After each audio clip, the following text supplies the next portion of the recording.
Ассаламу алейкум, баршаңызға арнаға қош келдіңіздер. Видеоны бастаудан бұрын арнаға тіркеліп бөліскенді ұмытпаңыздар. Өйткені сіздердің арнаға тіркеліп бөліскендеріңіз біз үшін үлкен қолдау.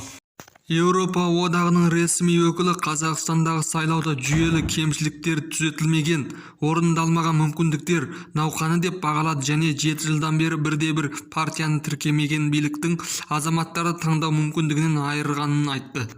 Еуропа одағы Қазақстан коронавирус пандемиясы жағдайына 10 қаңтарда өткен парламент сайлауының тиімді ұйымдастырылғанын, Қазақстан басшылығының Еуропада қауіпсіздік және ынтымақтастық ұйымы, демократиялық институттары мен адам құқықтары бюросының сайлауды бақылау миссиясымен тығыз ынтымақтаса жұмыс істегенін айтты.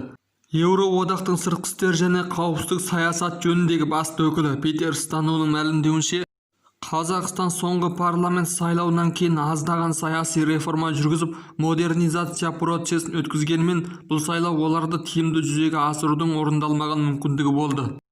Еуропадағы бюросының бірнеше мәселеге қатысты бұрыннан келе жатқан ұсыныстары да ескерусіз қалды делінген Еуроодағы өкілдің мәлімдемесінде. Еуропадағы бюросы мен Еуропадағы парламент ассамблеясының алдын ала тұжырымына сәйкес, Қазақстанда халықаралық стандартқа сай сайлау өткізуге құқықтық база дайын емес. Сайлау күні жалпы тыныш өткенімен, сол күні адамдардың негізгі құқықтарын шектеумен, соның ішінде бейбіт демонстранттарды ұстаумен еске қалды. Қолға алынған шаралар кей жергілікті бақылаушылардың тиімді бақылау жүргізуіне кедергі жасады. Ұйымдарға бірігу, жиын өткізу және пікір білдіру еркіндіктеріндегі жүйелі кемшіліктер саяси ландшафтты шектеп, сайлауға кері әсерін тигізді делінген Еуроодағы өкілі мәлімдемесінде.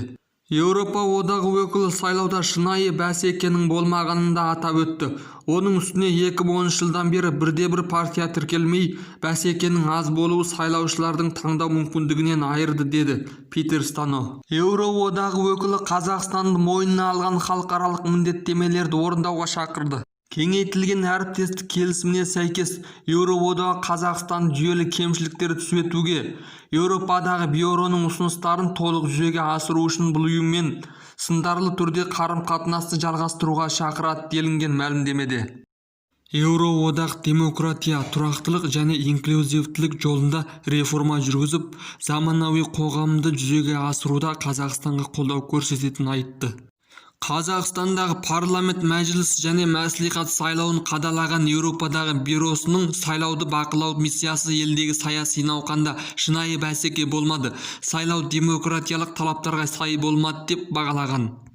Халықаралық ұйым Конституцияда көрсетілген еркіндіктерді жүйелі түрде шектеу сайлаушыларды шынайы таңдаудан айырды деп мәлімдеген.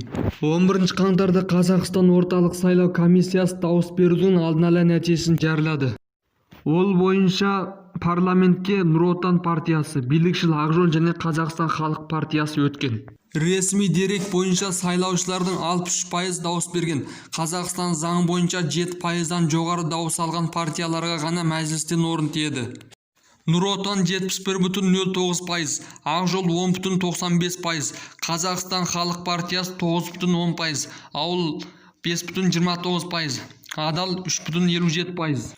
10 қаңтардағы сайлау Қасым-Жомарт Тоқаев президентке келгелі бері алғаш рет өтіп отырған парламент сайлауы. Бірақ сарапшылар оның Назарбаев кезеңіндегі сайлаулардың айырмашылығы аз деп бағалайды. Құқық қорғау ұйымдары сайлау қарсаңында және дауыс беру күні тәуелсіз бақылаушылардың сайлауды бақылауына кедергі көп болғанын айтты. Сайлау күні Қазақстанның көп қаласында наразылық жиындар өтіп, 200-ге жуық адам қамауға алынды. Достар, арнаға тіркеліңіздер, бөлісіңіздер, лайк басыңыздар. Келесі эфирде кездескенше күн жақсы болғай.